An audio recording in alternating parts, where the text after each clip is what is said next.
En ocasiones, los temas o problemas de la literatura son solamente viejos asuntos que en nuestros días tienen una nueva significación. Sin embargo, es importante resaltar que esos núcleos de sentido han sido patrimonio de cada uno de los seres humanos y sus maneras de conocer. Los libros y su innegable poder de permanencia, como lo dijo Robert Darnton, son siempre un asunto afín. La producción de revistas, la impresión de libros y panfletos, el lugar de los impresores y libreros, y un sinnúmero de participantes en los procesos editoriales. Estudiar lo acontecido resulta en esta lógica encontrar los caminos comunes que hemos transitado en nuestra historia editorial, intelectual y cultural. Y es esa una gran forma de la felicidad. Entre los escritores, profesores, bibliotecarios, sabe uno que tienen la capacidad de abrir su corazón, sus palabras y una multiplicidad de archivos, impresos o no, que ayudan a leer el pasado. Ello nos permite ver de una manera más libre las actividades humanas, la escritura frente a otras actividades más restrictivas y coercitivas que en ocasiones estados, políticos, instituciones, personas censuran o bloquean. Es esta una experiencia para reafirmarse y creer en la comunicación escrita como un cohesionador social. Bueno, mi nombre es Rocío Gutiérrez, nací en Bogotá en el año 72.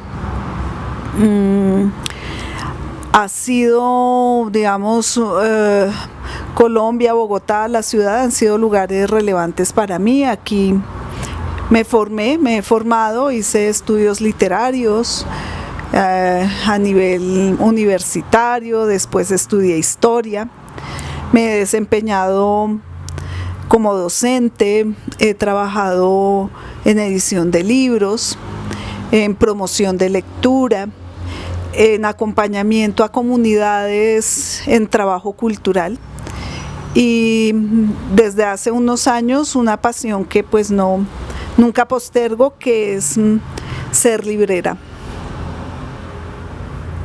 ¿Cómo es ese encuentro con la literatura, con la poesía y por qué ha sido importante en tu vida? En mi casa, por las circunstancias políticas de mi familia, es más, desde mis abuelos, siempre hubo bibliotecas, pero de la misma manera en que existían las bibliotecas y había un ambiente siempre de lectura, de la misma manera las bibliotecas se deshacían. Entonces, digamos que la compañía siempre han sido los libros en distintos momentos, de distintas maneras. Y bueno, en esa pérdida y recuperación de libros pues en mi casa y por las circunstancias, siempre hubo libros de poesía, siempre hubo lectura de poesía. Y bueno, aquí hemos estado pues decantando cada vez más la lectura, haciéndola diferente, tratando de dar también un lugar a los lectores de poesía, no solamente a las publicaciones de poesía y a los poetas. También hay que hacerle las señales y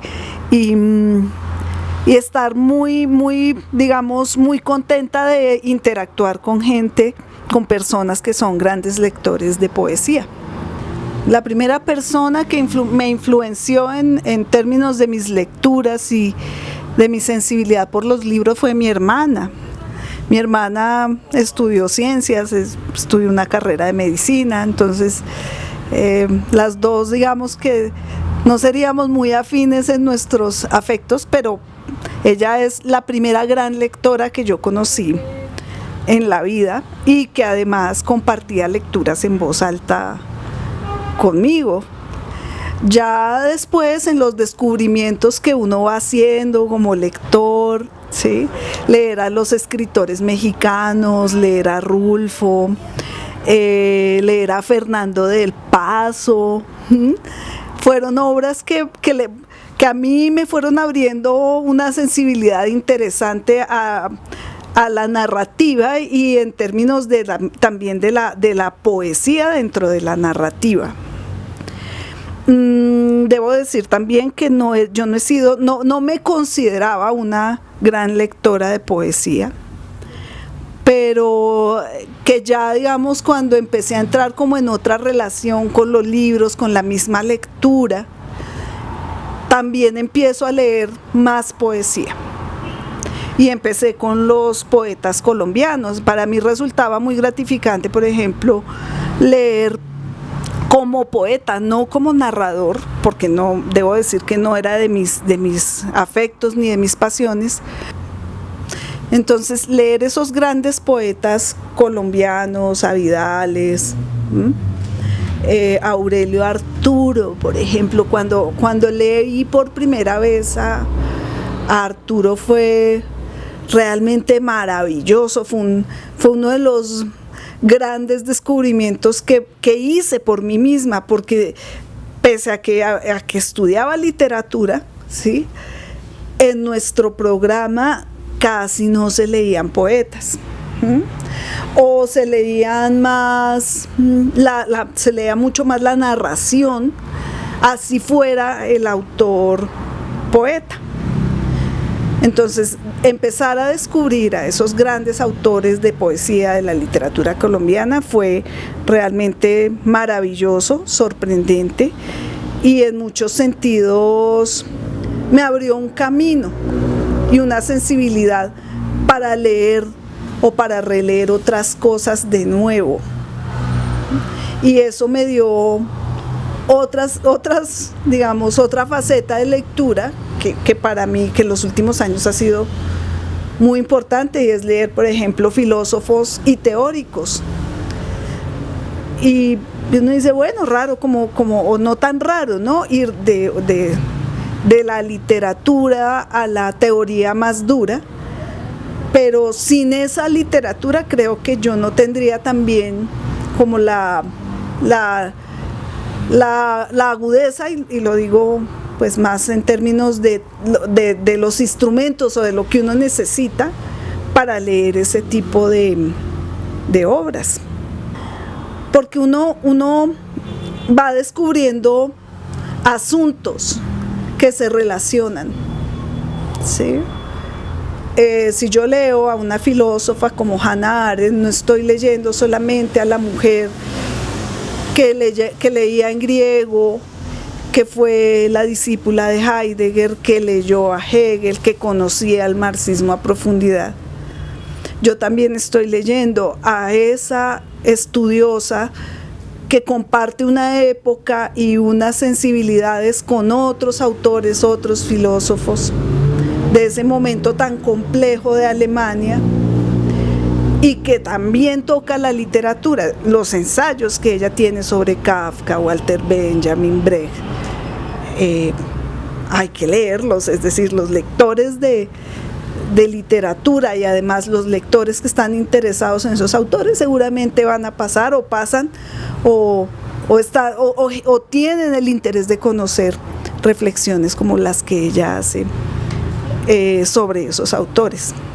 Y uno empieza a encontrar puntos en común, ¿sí? Es leer también desde otra perspectiva a Borges, es leer a otros autores de esa manera. Entonces decíamos que uno en la lectura empieza a establecer vínculos, relaciones entre la realidad que plantea un autor y la comprensión que puede tener de ello, o los asuntos que acercan a ese autor con otros autores en otras disciplinas, en otras materias, en otras formas. Sí, por supuesto, por supuesto. Sin embargo, y es ahí lo interesante del asunto, un autor que no sea de nuestro contexto o que temporalmente esté muy alejado de lo que uno está experimentando, viviendo, ni por época, por siglo, pues hay autores que le siguen diciendo a uno cosas, que le siguen revelando asuntos que son contemporáneos, que son actuales, de la condición humana, del dolor, del amor, ¿sí? Y que están diciendo todo el tiempo cosas, y la gente se ubica ahí, el lector se ubica ahí, y entonces unos lo llaman que es un clásico, ¿sí? Que tiene permanencia, pero en últimas es el modo de decir y cómo toca eso que es también muy humano y que nos conecta, digamos, con ese momento, con ese autor, o nos hace pensar de nuevo el mundo, la contemporaneidad que cada quien está viviendo. Hay gente que está haciendo un gran trabajo. Como librera, pues uno ve la obra de las escritoras. Pilar Quintana está trabajando mucho, Camila Charri como poeta, hay unas poetas jóvenes, Natalia Montejo, Luz Elena Cordero, que ya tiene una obra muy consolidada. Hay gente que está haciendo un trabajo que va a ganar, pues uno no lo ve inmediatamente, y nuestro contexto en el reconocimiento a los autores es un poco mezquino, pero hay gente que está trabajando muy duro y que lo hacen en distintas perspectivas. Es decir, hay gente que trabaja no solamente como escritor, sino como editor. Entonces, bueno, ahí se van haciendo cosas, digamos, de tamaño, de difusión, de reconocimiento, de hacer nuevas propuestas de escritura, y estos escritores jóvenes lo están logrando. Ahí han ganado un lugar, es un buen momento, me parece a mí. Debo mencionar también aquí, por ejemplo, a Lilian Silva, que ella trabaja con Las Desobedientes. Ellas, las escritoras, están poniendo mucho en juego, ¿sí? Y hay perspectiva política, por supuesto, hay un lugar de participación, hay una apertura y una reflexión sobre cómo es que desde el género se metaforiza.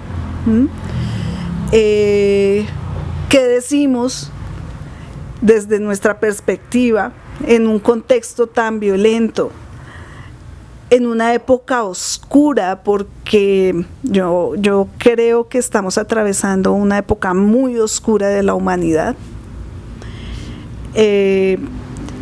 Y la palabra para estas escritoras, pues es un recurso maravilloso de reflexión, de sensibilidad, no solamente en una actitud intimista, porque no se trata de eso.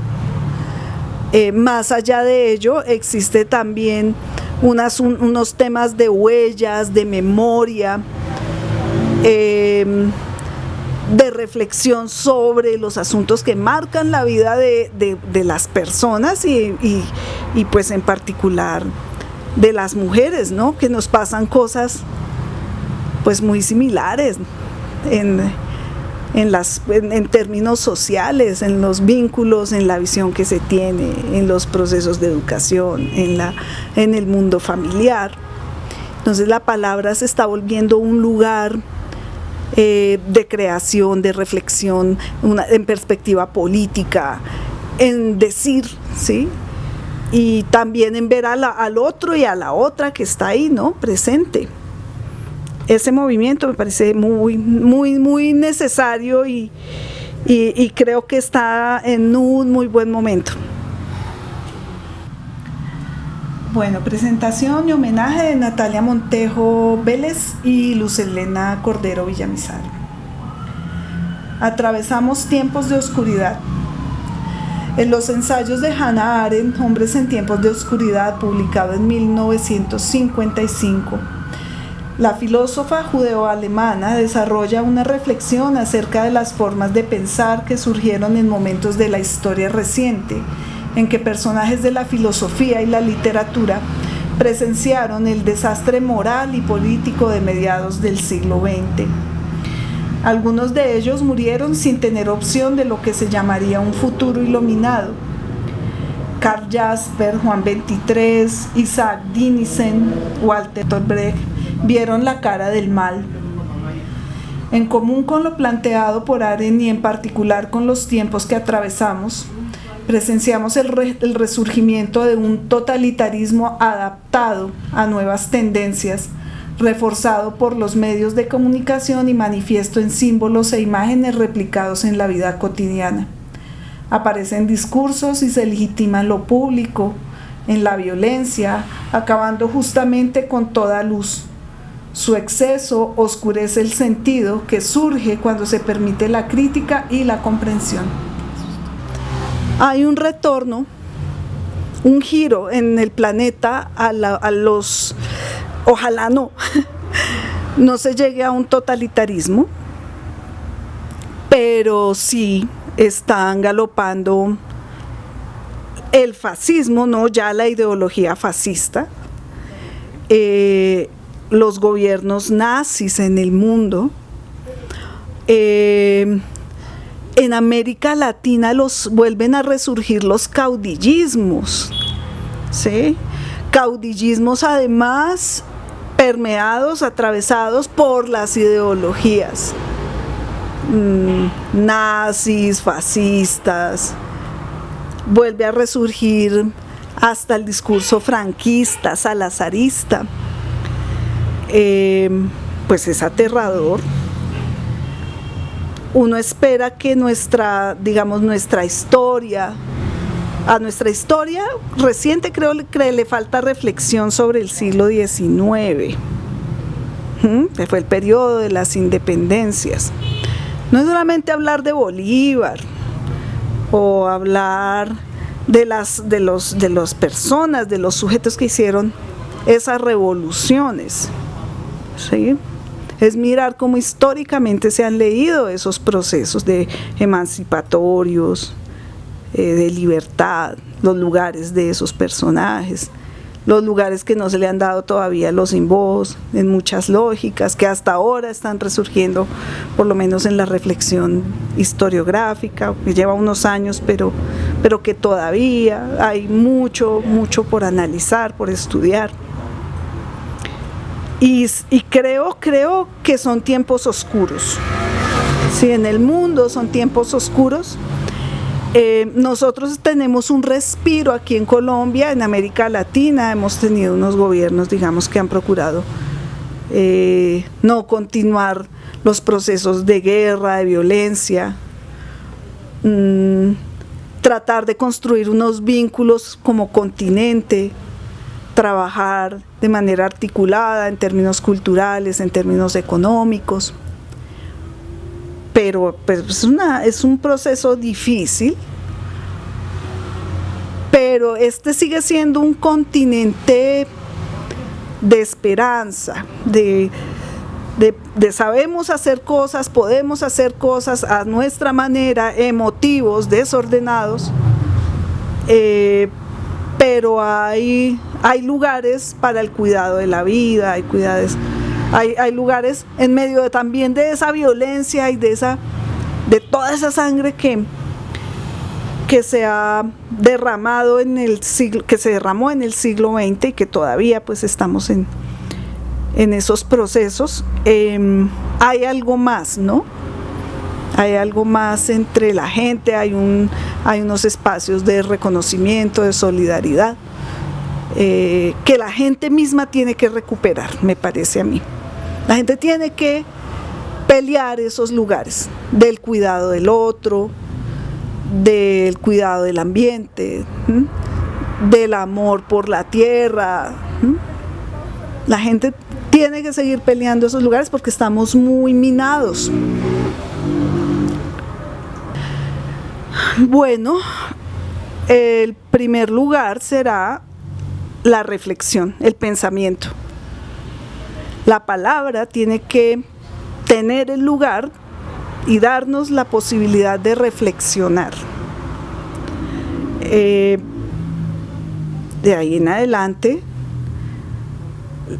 el diálogo, el debate, la misma creación, el sentarse ya a escribir una obra, un poema, un cuento, nos pone en otro lugar.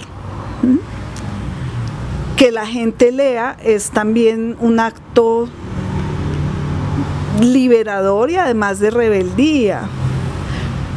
En este énfasis que se le hace a la gente para que esté todo el tiempo en las pantallas, distraídos, haciendo cosas en las redes, pero que no le dejan en términos de vínculo humano, pues es muy difícil. Algunas personas lo logran, pero eso tiene unos arcos, unos tiempos, unos momentos. Entonces, sí, la palabra sí tiene que ser el espacio de libertad y de reflexión.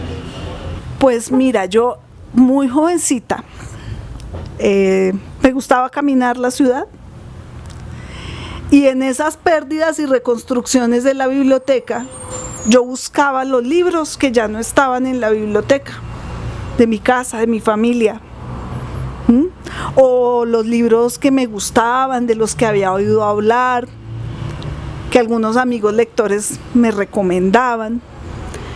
Entonces yo caminaba mucho Bogotá, y en esas caminatas, yo, una muchacha adolescente, llegué un día a una librería que tenía Jorge Ramírez, el abuelo, el mítico abuelo, en el centro. Y yo iba siempre, compraba algunas cosas allá, conversábamos. Muy bien. Y el abuelo me dijo un día que trabajara con él, y yo pues feliz empecé a trabajar con él. Y empecé a meterme en el mundo de las librerías de viejo. ¿Sí? Que eso es un universo maravilloso. Y a conocer cómo era que se movían los libros, cuáles son los lectores de esos libros, grandes lectores de Bogotá, a identificar las mejores ediciones, los libros que tienen un lugar digamos, en la cultura, no solo por su antigüedad, por su belleza. Y no, eso fue iluminador, y me metí pues al mundo de las librerías, ¿sí? Después trabajé en una librería que quedaba en el Parque de la 93, después trabajé en otra que quedaba en Chapinero, y me metí a la docencia. Pero en la docencia, como ya había estudiado literatura, yo seguí trabajando temas de historia de la lectura, de historia del libro, de estudiar, por ejemplo, los autores del Caribe, el tipo de publicaciones que hacían, cómo las hacían, cómo se difundían. Trabajé en procesos de edición, de corrección de estilo, trabajé en publicaciones de difusión científica, trabajé, y ya, digamos, mucho más formada cuando entré a estudiar historia. Continué con el tema, pero a nivel histórico. Entonces estudié la historia cultural, la historia de la lectura en Colombia, estudié la revista Mito, la historia del libro en este país, procesos, fenómenos de censura, la censura a la prensa, en la dictadura de Rojas Pinilla, el papel de los escritores. Fui accediendo también a esa comprensión. Y bueno, es decir, siempre los libros, cómo circulan, el efecto que tienen en una sociedad, el efecto de la lectura en una sociedad, el tipo de publicaciones que se dan en un determinado contexto, el lugar de los escritores y su relación con el poder. Eso ha estado, digamos, ahí, presente. Y dentro de ese mundo gigante que es el que hay alrededor de los libros, pues está este mundo bonito que es el de las librerías. Y una librería, me siento yo mucho más como que el papel que cumple un librero en términos de ser también, de hacer un trabajo de difusión. Pues en general, todo libro leído ya es, que llegue, que se mueva, es maravilloso. Y no quisiera hablar tanto de los incunables, que creo que eso es otro asunto, y que también la idea del incunable y alrededor los coleccionistas, a mí particularmente no me interesa tanto, ¿sí? Me gusta lo que pasa con los libros y los lectores. Entonces, de todo eso, por esta librería pasa gente que no necesariamente es coleccionista, sino que es más bien lectora, ¿sí? Y que está buscando un determinado libro y no lo encuentra. Pero que nosotros entre los libreros sabemos dónde puede estar, quién lo puede tener, y emprender la búsqueda, que es absolutamente hermoso y apasionante. Encontrar el libro en algún lugar de todas las posibles librerías que haya en una ciudad o por fuera. Entonces, si no encuentro el libro acá, Snow Crash, una amiga que fue estudiante también me lo encontró en una librería de Argentina. Pedirlos, pues ahora es muy fácil porque uno puede pedirlos por las mensajerías y las plataformas de compra y venta de libros, pero más allá de eso es también como los vínculos que uno tiene con otras personas para hallar los libros. Y creo que para mí esa es el asunto más emocionante de tener un libro, de encontrarlo, y de darle la alegría también al lector de que lo encuentre. Pues yo soy un poco dura porque digamos que mi proceso de escritura se ha desarrollado más dentro de la academia, ¿sí? Y debo confesar que a veces me cuesta un poquito desligarme de eso. Y bueno, la gente si quiere leer algo mío, pues busca en la red artículos sobre historia, justamente las cosas que te contaba, ¿no? Historia de la lectura, el tema de la censura, lo he abordado. Y bueno, algunas pocas publicaciones literarias, unos ensayos los podrán encontrar sobre literatura del Caribe. Hay uno que lo encuentran muy fácil sobre un texto que escribí de un autor que me gusta mucho, que se llama Severo Sarduy, en sus reflexiones de la estética, del travestismo, de la literatura del Caribe y de algún modo los mitos que perviven en esa literatura del Caribe y en particular de la cubana. Entonces esos han sido temas que yo he desarrollado y que están circulando por ahí como textos electrónicos. Pues es eso. Fue raro en realidad hablar de uno mismo, o a mí no me resulta tan sencillo. Y están los lugares comunes, ¿sí? De uno empieza a hablar de su infancia, de cómo fue, pero que también eso tiene su lugar. Y de este texto, la parte que a mí más me gusta es justamente como volver a pensar el significado, el sentido que puede tener en la vida de una persona una biblioteca, o el lugar de los libros en esa vida. ¿Qué es lo que le transforma a uno una lectura, cierto? Ese texto, digamos, yo lo rescato en esa lógica, ¿sí? De volver a pensar el sentido, el lugar que tiene un libro en la vida de alguien. Bueno, La Nube Sólida nace en el 2025, a pesar de que ya, pues de manera previa existía otra librería. Es un proyecto nuevo, donde trabajo, donde pues procuro tener libros de humanidades, con una colección interesante de libros de filosofía, libros de narrativa, poesía, literatura colombiana. También tengo una buena sección de historia. Hay una sección de libros de difusión del conocimiento, hay una sección de libros de feminismo.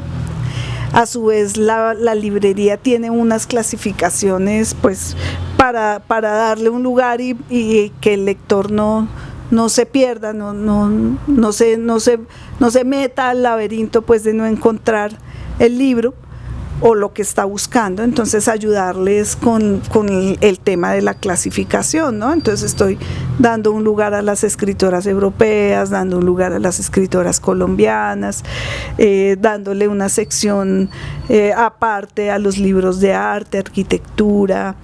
Hay una pequeña sección de libros infantiles. Pues esto es un punto de encuentro de lectores. La gente no viene solamente acá a buscar un libro, también hay gente que viene a conversar. Si alguno de estas personas está interesado en que hagamos una presentación del libro, hacemos la presentación de los libros.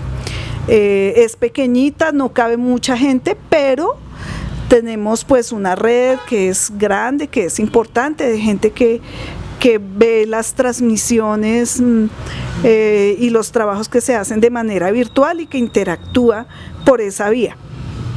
Entonces hay un lugar, un espacio bonito para la difusión de los libros aquí. Y claro, los grandes conversadores que les gusta venir a preguntar cosas sobre ciertos textos, sobre ciertos autores, entonces se vuelve un lugar muy agradable de encuentro y digamos de reflexión y de difusión de obras.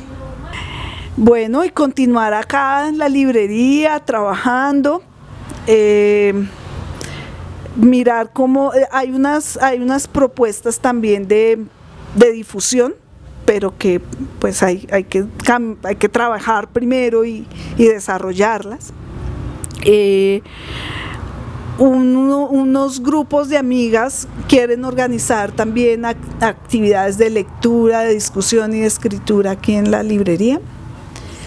Entonces estaremos pues organizando eso de la manera adecuada y bueno, les estaremos contando, invitándolos a participar.